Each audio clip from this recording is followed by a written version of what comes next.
From our very first stories, we are taught to fear the shadows. To fear the unknown, the inevitable, the end. And no shadow looms larger than that of Hades, the ruler of the underworld, the god of the dead. But what if our greatest fear holds the key to living a life without fear? The story of Hades isn't just about what happens after we die. It's about what we do when we feel like we've drawn the short straw. His greatest secret has nothing to do with death, it's a profound lesson in acceptance, purpose, and how to rule your own darkness. So today, we're journeying into the underworld, not to explore death, but to uncover the powerful lessons this misunderstood god can teach us about life. The problem of an unwanted fate. It all starts after a great cosmic war, where the new gods, the Olympians, finally defeated the old Titans. The universe was theirs for the taking. The three victorious brothers Zeus, Poseidon, and Hades gathered to divide the cosmos. And they did it by drawing lots. Zeus got the sky, Poseidon, the seas, and to Hades, the eldest son of Cronus and Rhea, went the last lot, the underworld. A vast, sunless, silent kingdom where the souls of the dead linger for eternity. This wasn't a job he chose. It wasn't a kingdom he conquered out of ambition. It was, simply put, bad luck. He was handed a fate nobody wanted. And this is where his story becomes our story. How many of us have been there? Feeling like we've been dealt a hand we didn't ask for. A job we don't love, a circumstance that feels stuck, a path in life that seems dark and lonely. We fight it, we resent it, we curse our luck.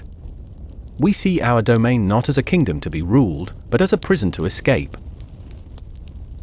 But Hades did something different. The myths don't tell us he complained or rebelled. He just looked at his unwanted fate and, in his own silent, stern way, he accepted it. And in that quiet acceptance, we find our first lesson. Lesson 1: The power of acceptance. Hades took on his role as king of the underworld with a quiet dignity. While his brothers on Olympus were basically living in a divine reality show full of drama and constant meddling in the mortal world, Hades was defined by his duty. He understood his job, to maintain the balance of the cosmos. He made sure the dead stayed where they belonged, that the border between life and death was respected, and that his realm was governed with a strict, unshakable justice. He didn't try to overthrow Zeus or steal Poseidon's oceans. He accepted his realm and dedicated himself to ruling it well.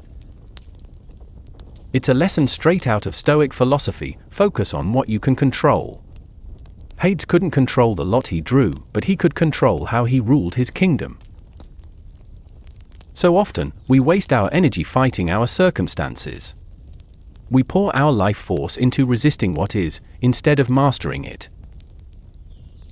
We think happiness is somewhere else, in another job, another city, another life.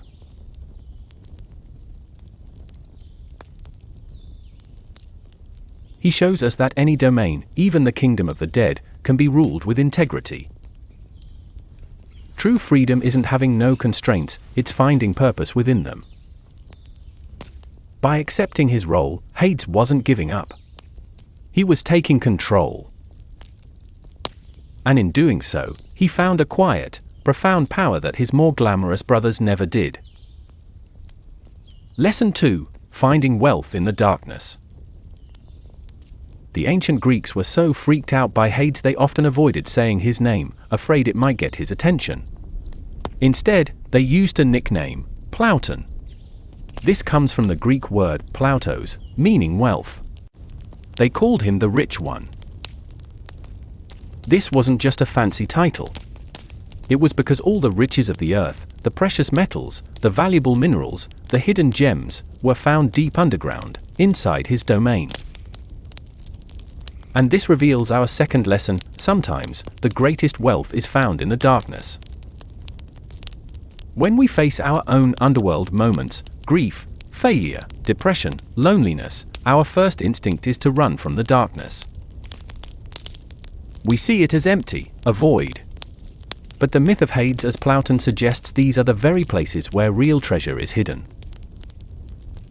It's in our struggles that we mine resilience.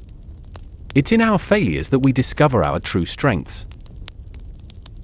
It's in the quiet, lonely work on ourselves that we unearth a value we never knew we had. Lesson 3: The certainty of cycles.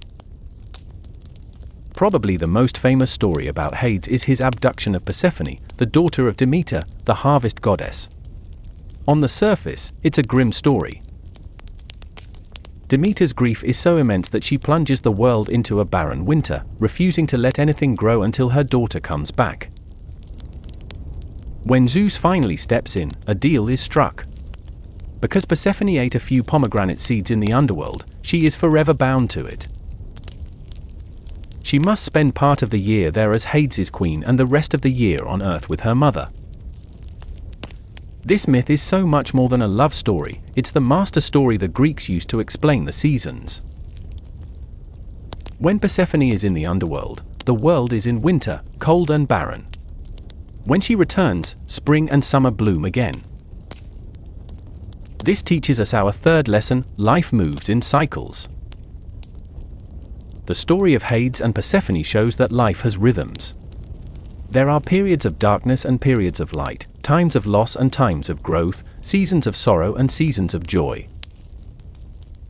Hades, by agreeing to this cycle, becomes more than just a jailer of the dead, he becomes a keeper of one of life's most basic truths: winter is necessary for spring. We often fight the winters in our own lives. We see them as the end, forgetting they are just one part of a much larger cycle. This myth teaches us that hard times aren't forever. They are a temporary and necessary part of the journey.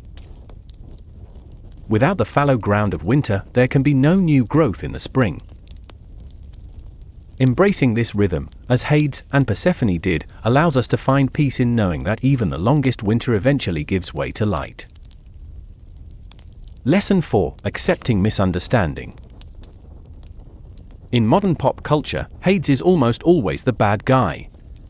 He's fiery, demonic, and usually plotting to take over the world. But in the original myths, that's just not who he was. Hades was stern and pitiless, yes, but he was also just. His realm wasn't the Christian hell of eternal punishment, it was simply the place for all the dead, and justice was delivered based on how one lived. He almost never left the underworld, showed little interest in mortal affairs, and was one of the few Greek gods who was largely loyal to his spouse. He was feared, but not because he was evil. He was feared because he represented death, the one thing mortals can't escape. And yet, he never fought this reputation. He didn't launch a divine PR campaign to fix his image. He accepted being misunderstood and just kept doing his vital, thankless job. This gives us our fourth lesson: find peace in being misunderstood. In a world obsessed with perception, it's easy to get caught up in how others see us. We fight to control the narrative and correct every wrong impression. Hades' story teaches us the power of knowing yourself over caring about public opinion. He knew his role was essential to cosmic balance, and that was enough. He didn't need anyone else's approval. There's a deep strength in being true to yourself and your purpose, even when the world projects its own fears onto you. Your worth isn't defined by what others think, but by the integrity with which you live your life. Lesson 5: The weight of responsibility. Our final lesson comes from the very nature of Hades' job. He wasn't a god of punishment that was left to the Furies.